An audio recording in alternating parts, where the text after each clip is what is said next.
Thank you so much, Thomas, and thank you to all of these kids who have made this amazing event happen. It's just wonderful to be here. So my life, my work has been dedicated to making marine fisheries sustainable.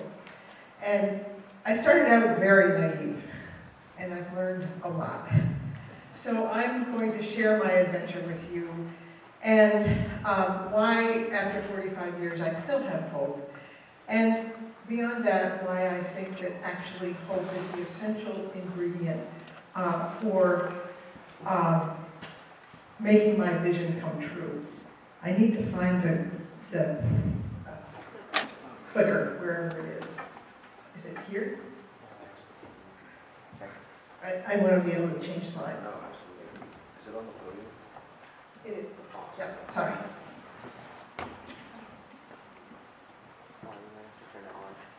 So I think it was the simplicity of the idea that first captured me. Imagine a place that can fish forever. Why not?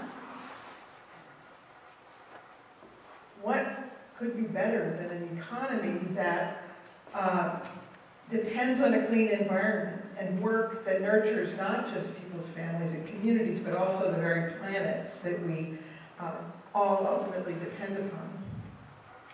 I've come to see that fishing could be seen as a metaphor for sustaining human life on Earth. So when this idea first occurred to me, I wasn't very much older than the high school students who run this event. I was 21 and I was taking a year off from college after my sophomore year, and I was freelance reporting in Stonington. There you can see me there on the phone as usual. And I started talking to fishermen.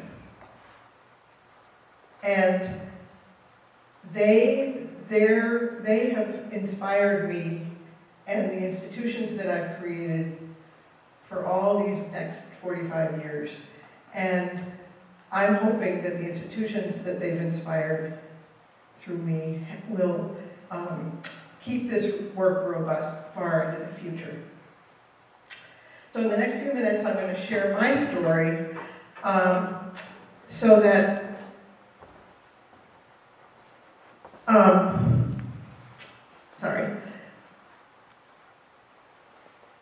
I'm going to share my story with you, and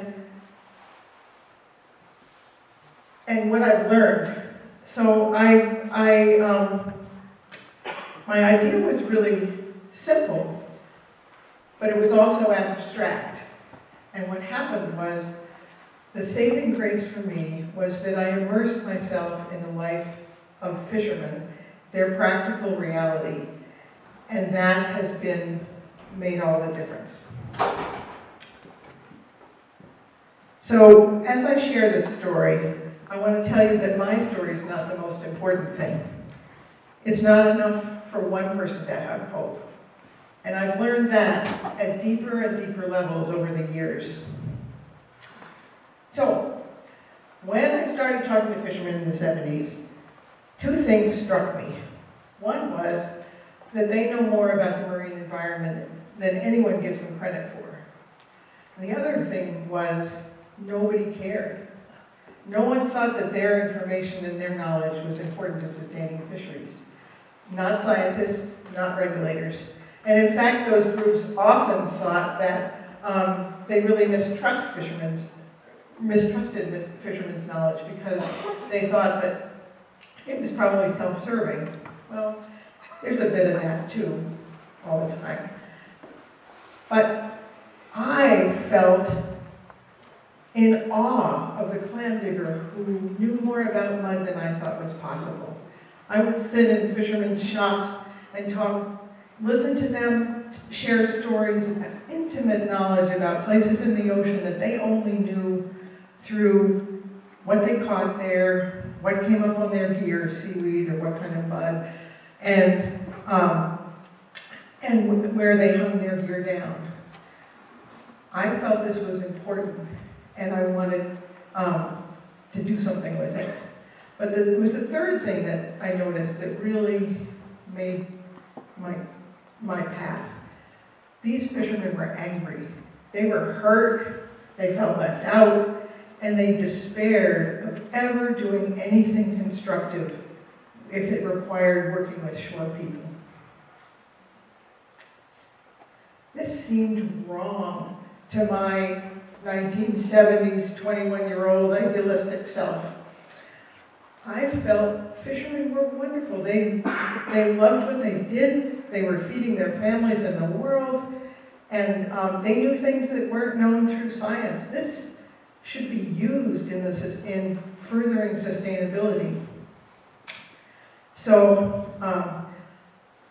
I sprung into action. I had an answer. I knew what to do. It was a technical solution. Information was what was needed.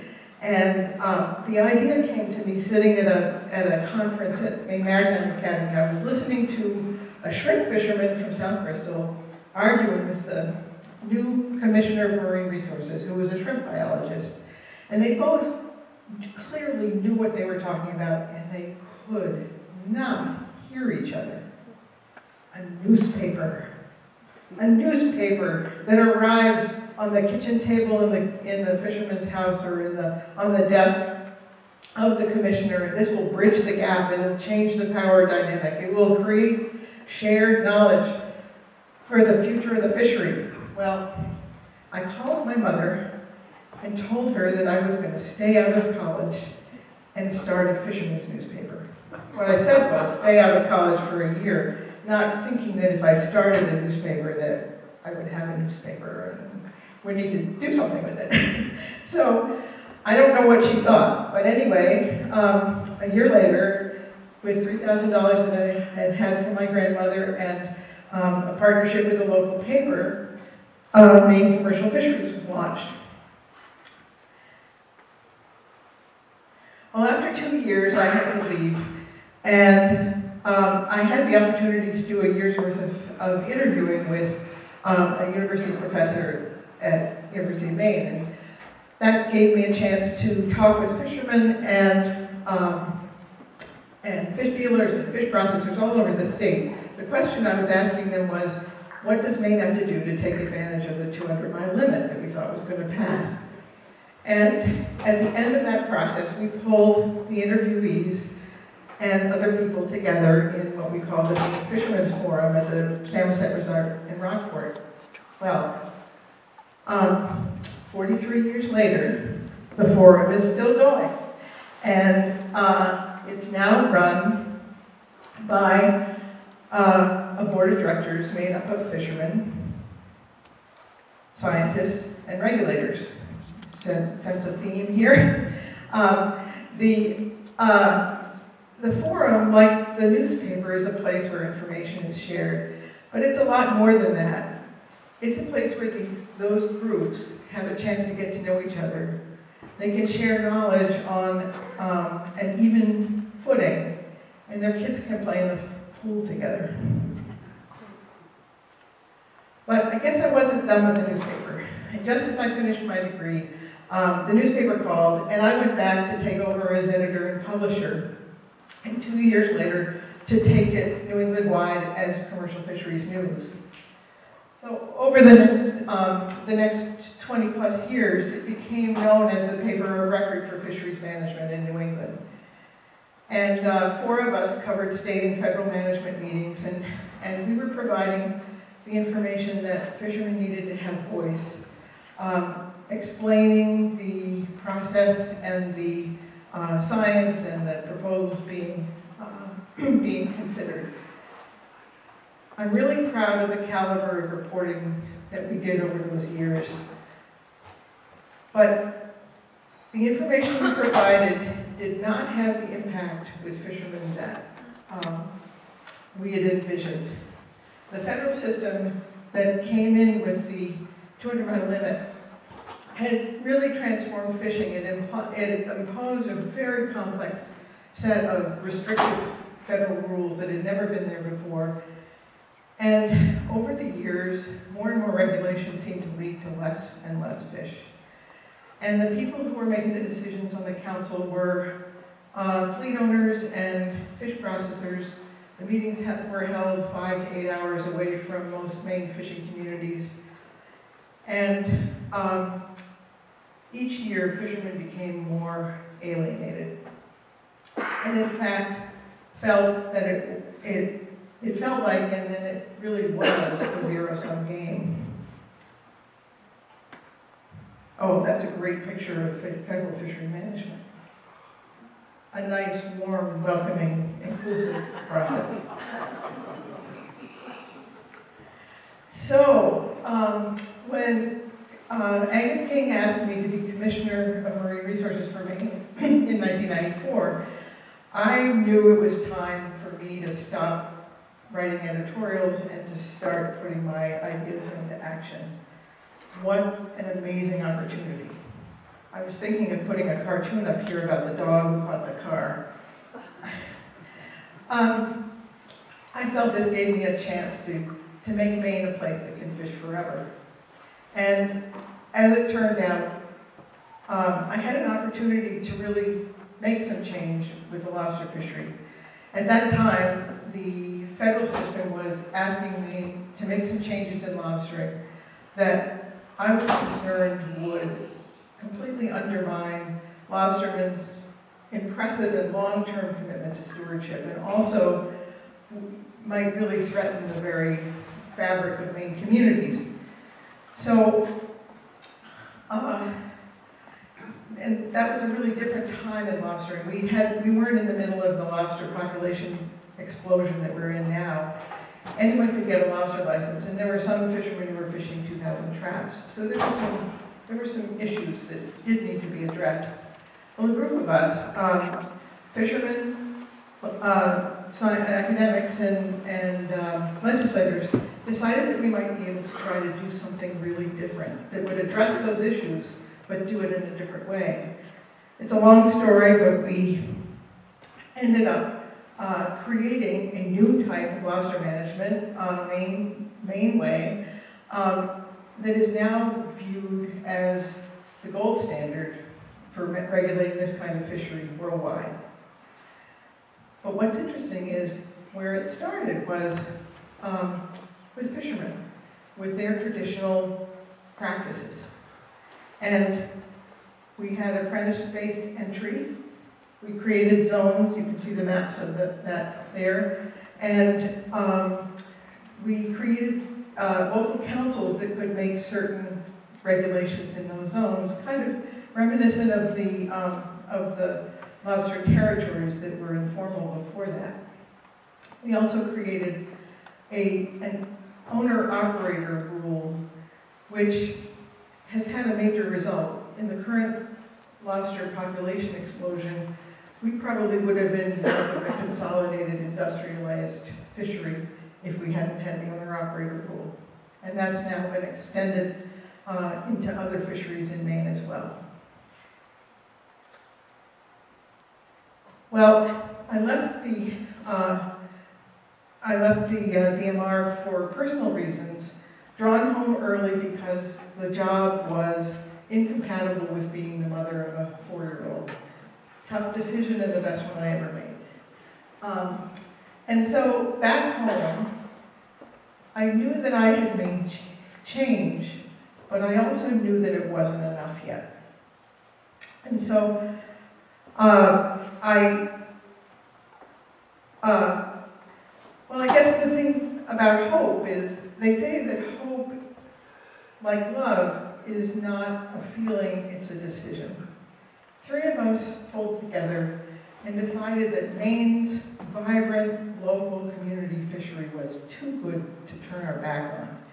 We needed to dig down and tackle the underlying issues that were probably, in the long run, going to threaten the long-term existence of that fishery.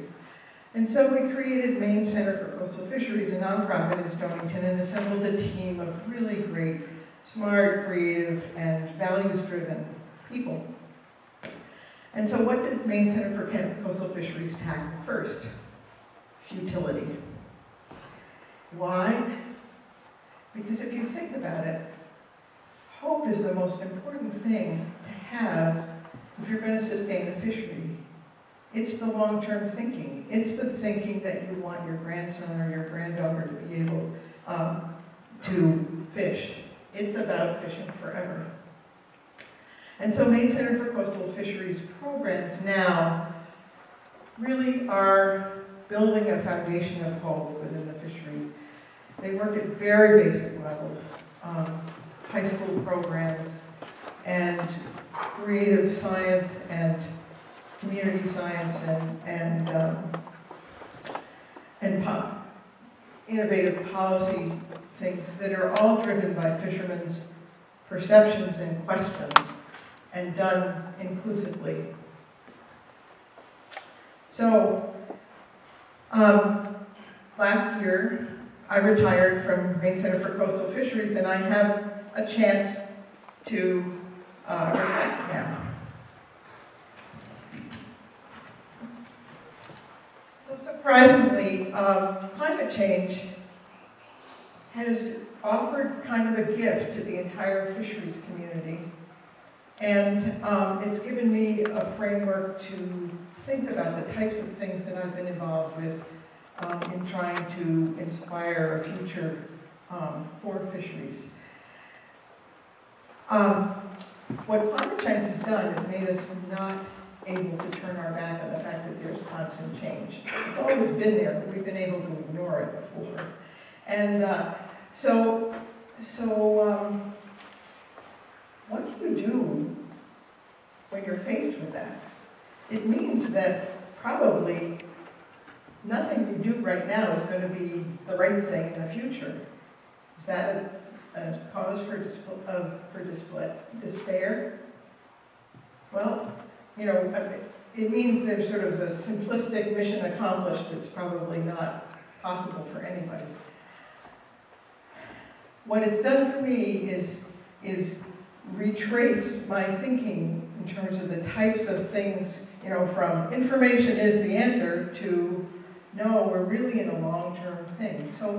So where I've ended up is complex problems require observing, learning, acting, and then an endless feedback loop of that. So if I'm looking at what the answer is, it actually includes all of you.